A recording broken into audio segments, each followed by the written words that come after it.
Students, this is Aniket from IGCSE Fingertips. Today we are going to do a topical revision of vectors, right?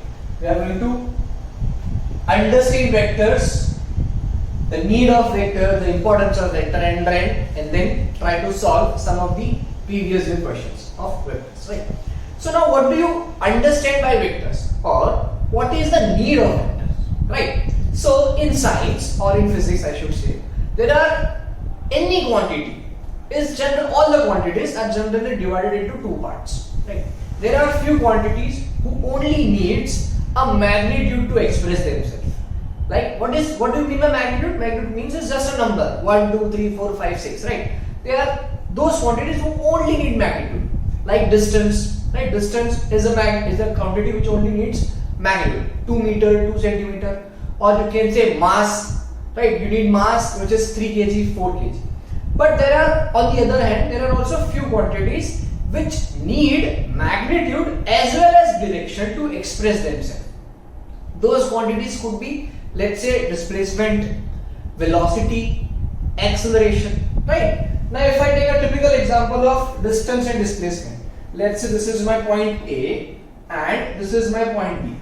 I want to go from point A to point B. Now there are multiple ways for me to reach from A to B. This is one of the way. This could be my second way. This could be my third way, right? But what is going to be the shortest way? The shortest way is obviously going to be a straight line from A towards B, right? From A towards B. Now this shortest line has a direction associated with it. That is why such kind of quantities are called as vector quantities. Right? Such quantities are known as vector quantities. Now, how can these quantities be helpful?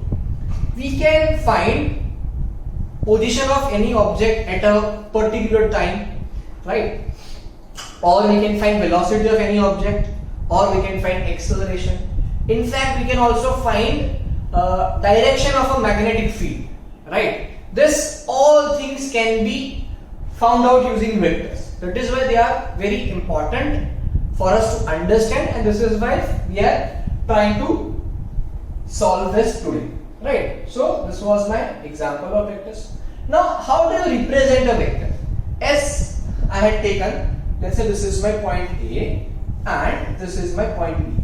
Now vectors in our syllabus are generally points on graph, and we are only dealing in 2D vectors, right? 2D means there are only two planes, which is one is X and the other is y plane. So let's say A is a point. Now if A is a point on a graph, then obviously it should have two coordinates. Let's say the coordinates of A are 2, 3 and coordinate of B is 5, 7, right? And I want to go from A to B. This arrow indicates the direction. This arrow indicates direction. That is, I am leaving from A and going towards B. I am leaving from A and going towards B. So the vector AB, this is known as vector AB. This can be represented as, now if I want to move from A towards B, how many units I am supposed to change in the direction of X? In the direction of X, I am supposed to move 3 units, right? From 2 to 5. And in the direction of Y, I am supposed to move 4 units. So this is the column vector or the direction vector of AB. It tells us, what does it indicate? This arrow indicates that I want to move from A towards B, and if I want to move from A towards B, I should move 3 places in the direction of X and 4 units in the direction of Y. Now this is the direction vector or column vector. But as I said, this is vector, so it should also have magnitude, right? Now I know if I want to move from A towards B, I know the direction. But what is the magnitude? Let's say this is my position from A towards B, right? So what is the total distance which I am supposed to travel if I am moving from A towards B? Now that is called magnitude of a vector. This is denoted by this particular sign, magnitude of AB. This magnitude of AB is given by the formula under root x square plus y square.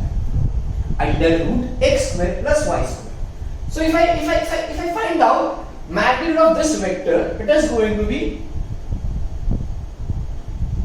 magnitude of AB is going to be under root 3 square plus 4 square. 3 square is 9 and 4 square is 16, which is root 25. So now my magnitude is of 5 units. Now this 5 could be, it could be 5 newtons, it could be 5 centimeter, it could be 5 meter, it could be 5 Tesla, anything. But this is simply 5 units. This is how it tells us this is the magnitude and this is my direction. Right? Now there are also some more concepts in vectors. The most important concept is addition of two vectors or subtraction of two vectors. Right? Addition and subtraction of two vectors. Addition and subtraction of vectors. Addition and subtraction of vectors. Now let's say I have a vector. This is my vector A, and I have one more vector. This is my vector B. Right? This is A units, this is B units. Let's say this is point A, this is point B, and this is point C. And I want to find vector AC. AC means what? I am currently at A and I want to move towards C. Right? So I'll first know the direction from A towards C. See students, vectors is like addition and subtraction of vector is like traveling in a car. Right? Let's say I'm leaving from A and I'm moving towards C. I'm leaving from A and moving towards C. Now if I see someone who is in the opposite of is in my opposite lane, then I'll take that as negative. But if someone is traveling with me, which means in my direction, then I will take it as positive. Let's say let us now move from A to C. If I am moving from A to C, this is my only path because I don't know the value of this path. So if I move from A towards C, I can see. So as I am moving from A, C, which is nothing but AB plus BC. Now see here, A is traveling in my opposite direction. So I take this as minus A. And B is traveling in my direction. So it will be plus B. Minus A plus B. This is my vector equation AC. If someone tells us find CA, then I'll simply write in CA means you can simply write it as minus of AC because the direction is now reversed.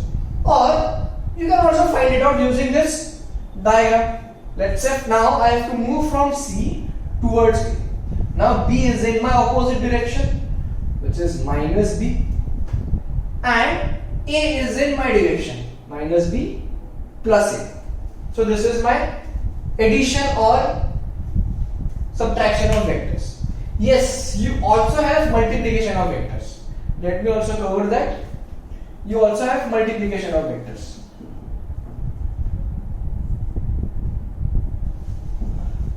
Let's say you have a vector AC. The column vector AC is 3 and minus 5. Now if someone tells you to find 3 times of AC, it is nothing but 3 times of this column vector AC, which is 9 and minus 5. So they can also give this such kind of questions. These are relatively easier questions, right? So what all we have covered? We have covered what is the need of vectors, why do we need vectors, magnitude of vectors, direction of vectors, and addition, subtraction, and multiplication of vectors, right? So after that, let me take a simple example in order to solve this one more question of vector. Let me take one more example. Let's say this is a triangle OAB, right? OA is A OB is B. Right? OA means from AO towards A. So this is my A. OB means from O and it should face towards B. This is my B. Right? There is a point M on line AB, which is also midpoint. Which means we have a point M, which is a midpoint of AB. We have M. Let's say this is my point M, and this is midpoint of AB. Now they are asking us to find position vector of M. Find out the position vector of M. But sir, don't we usually get questions which are asking us to find out vector OA, OB, AB, AC? Now what is a position vector? Position vector means we are measuring this point M with respect to origin. How far is this from the origin? This is the meaning of position vector. So that indirectly they are asking us to find out OM. They are asking us to find out this vector OM. Right? Now what is OM? Vector OM. Let me draw a line. Now if you want to go from O towards M, there are multiple ways. Let's say I want to go from, let me change the color. Let's say I can go from here to here. I can go from OA and then go towards AB, right? Or I can go from OB towards BM. Does that matter? No. The final answer is going to be same. Or I can move from OB and then BM. Let us check if both the answers are same or are they different. Right? Let me just erase this part.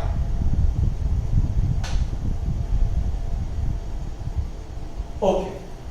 So this OM is OA plus AB. Sorry, OA plus not AB, it is AM. My mistake, it is AM. Right? Now what is OA? I have OA, which is A. Right? Let me just zoom this out a bit. OM, which is my A. But do I have AM? No, I don't have AM.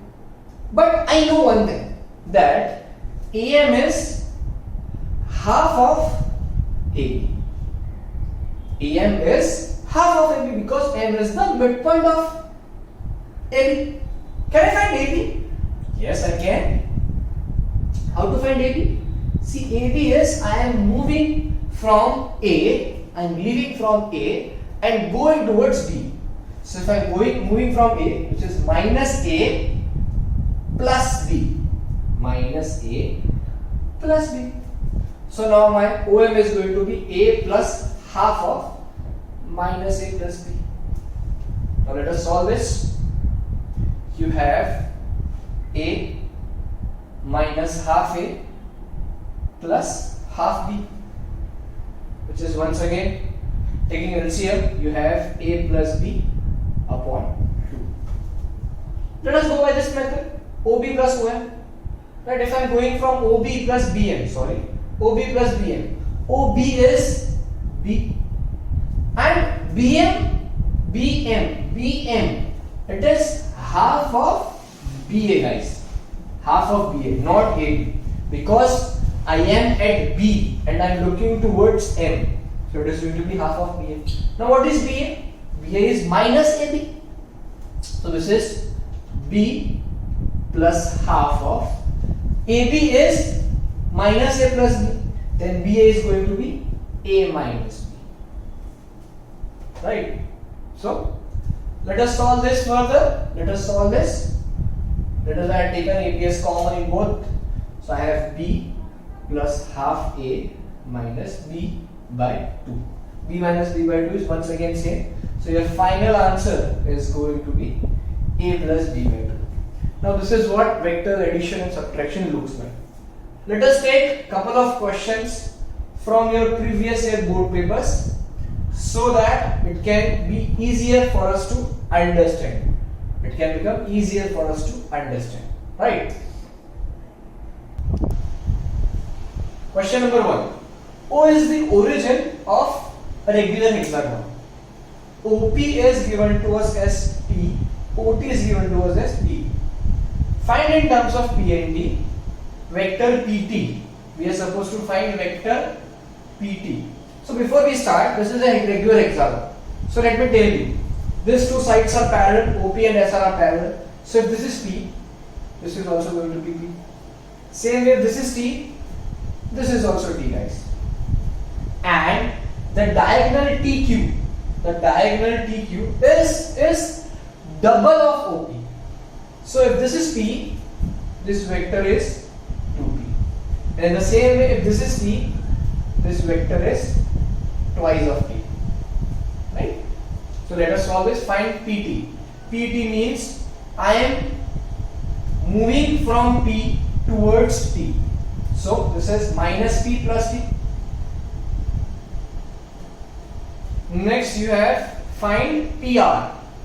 PR means I have to leave from P and move towards R.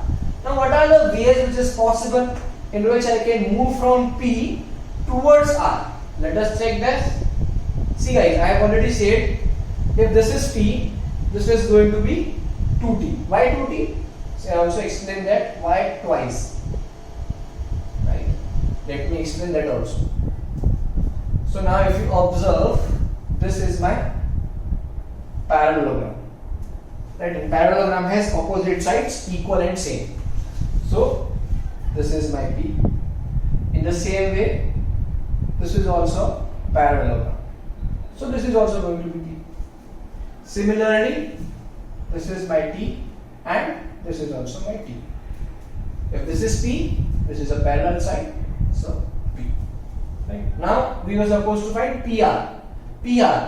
So I am moving from P and I have to go towards R. So let's say T plus P plus P. So we have 2T plus P. 2T plus P. Next we have to find position vector of R. Position vector of R means the position of R with respect to origin. So now which path can I take? I have to move from O and I have to go towards R. There are multiple paths. See, I will go from here, which is P plus 2T plus P. P plus 2T plus P. This is my position vector OR. P plus 2T plus P, which is 2P plus 2T. Right? Pretty easy question. Can we move to the next part? Yes, we can. Next question, we have one more question. In the diagram, PQS, PMR, MXS and QXR are straight lines. PQ is twice of QS. PQ is twice of QX. M is the midpoint of PR and we have QX is to XR as a ratio of 1:3. Okay, this is 1:2, this is 1:3 and this is 1:1. Find RQ. So first we are supposed to find RQ. Okay, we have few things.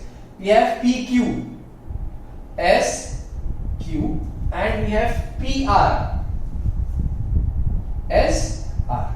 Okay, now I am supposed to find RQ. RQ means I have to leave from R and go towards Q, which is minus R plus Q. Right? Then I have to find MS. So guys, if I want to go from M towards S, let's say I am taking this path, I am moving from first, I am going from MP and then PS. Right? My MS is MP plus PS. MS is MP plus PS. Guys, I am doing this sum above so that it becomes easier for me to explain. MP plus PS. Now what is my MP? See, this is R, right? MP, this PR is half R. So this is going to be, this little is going to be half of R because M is the midpoint. So this is going to be minus half R plus PS. Now guys, if this is Q and as it is divided in the ratio of 1:2, so this is going to be half of Q, right? Because PQ is twice of QS, right? PQ is twice of QS. So if PQ is Q is equals to twice of QS, then your QS is going to be Q by 2, right? So my PS is Q plus Q by 2. Taking this as LCM, you have, I think, 3Q minus R upon 2. This is your MP, right? This is your MP. Then you have, by finding MS, show that X is the midpoint of MS. By finding MX, show that X is midpoint of MS. See, we have already found out MX. We have already found out MS. Now let us try to find MX. Let us try to find MX. I am erasing this point, guys, so that I have some space to do working.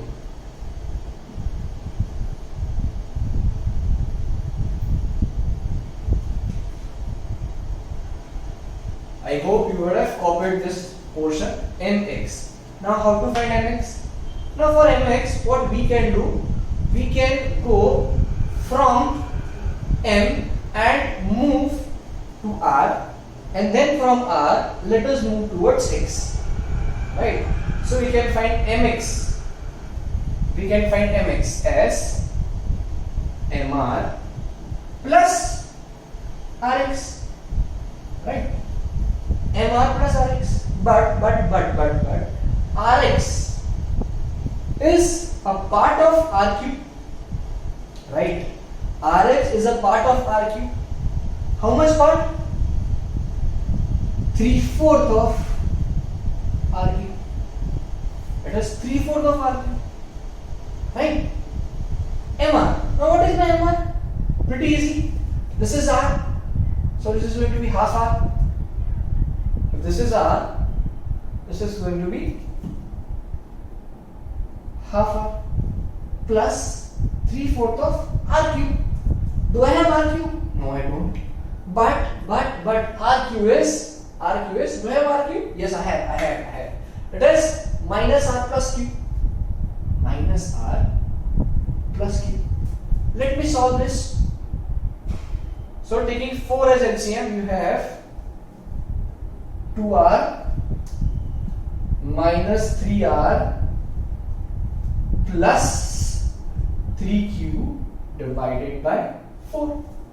So 2R minus R is minus R. So you have 3Q minus R upon 4. Now this is my MX. And as you can see, this is half of MX is half of MS. My MX is 3Q minus R upon 4. And my MS is 3Q minus R upon 2. So you can easily see MS is twice of MX. Therefore, X is midpoint. Let's move to one more question. See, we have been given OAPB is a parallelogram, O is the origin, M is the midpoint of BP. Find in terms of, find BA. I have to move from B towards A. Just minus B plus A. Next, find the position vector M. Position vector, as I have already said, it is this. I have to move from O towards M. So, as this is a parallelogram, if this is A, if OA is A, then BP is also going to be A. And they have mentioned that M is the midpoint of BP. Right? So, this is B plus half A. The position vector is b plus half a. Right? Now x lies on BA. X lies on BA such that Bx is to xa is 1:2. Bx is to xa is 1:2. So this is 1:2. Now what we are supposed to find? Show that x lies on OM. If x is lying on OM, it means it is a part of OM. So let's say if OM is 3 units, then OX is going to be multiple of 3. Either it could be 1/3 or 1 or 6 or 9, something like that. Right? It is going to be multiples of OM. OX should be multiples of OM. So let us find OX first. I can find OX as, let me find it here only. I can find OX as OB, which is B plus BX. Now we know BX is 1/3 of BA. 1/3 of BA. Because we have divided BA into 3 parts. One is this and 2 are this parts. Where we have BA, not BX, sorry. This is BA. Do we have BA? Yes, we have.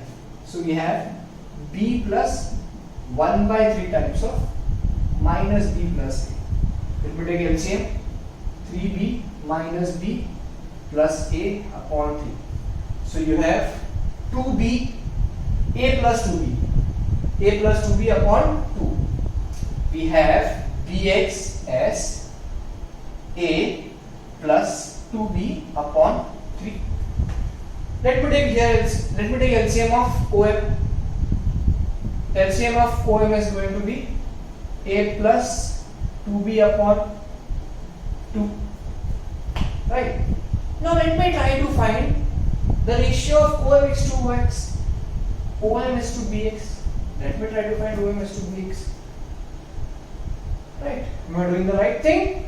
OM is to OX. Sorry, this is not BX guys, this is OX. Once again my mistake, this is OX. OM and this is my OX. So my OM is A plus 2B upon 2 and this is A plus 2B upon 2. If I want to take LCM, 6 is going to be my LCM and this is going to get cancelled. So my final answer is going to be 3:2. Now as you can see, OM upon OX is 3/2. Or you can write OM is 3/2 times of OX. Now hence we have proved our point that X lies on OM as it is a multiple of OM. Or you can write 2/3 times of OM will gives you OX. Right? This is also proved. Let's move to one more question. If this is a similar kind of question, we would skip it. Yes, it is a similar kind of question. You are supposed to find AC. This is minus A plus C. Then you are supposed to find AX. And this is divided in the ratio of 1:2. So your AX is going to be minus A plus OX. For OX, you first have to find OB. Right? For OX, you first have to find OB. OB can be found out if this is C, this is given to us, this is 2A. So minus A plus C plus 2A. Right? So minus A plus OX is 1/3 of OB. 1/3 of OB and OB is C plus 2A. Substitute the value of OB here and you get AX. Right? Then I think we have same kind of questions. Yes, I think we have same kind of questions. See, now also we have this question in the part B. Explain why the vectors AC and AX lie on a straight line. We are supposed to show that CX and A lies on a straight line. We can find CX and we can also find AX, and we can see if they are multiples of each other, it means they will be on the straight line. So with this we have done a brief revision of vectors. Let us know in the comment box below. If you need in-depth analysis or if you want us to solve any more questions, you can also join our Discord server and send your doubts here. We'll try to solve your doubts whenever we get time. Thank you. Have a nice day. Bye bye.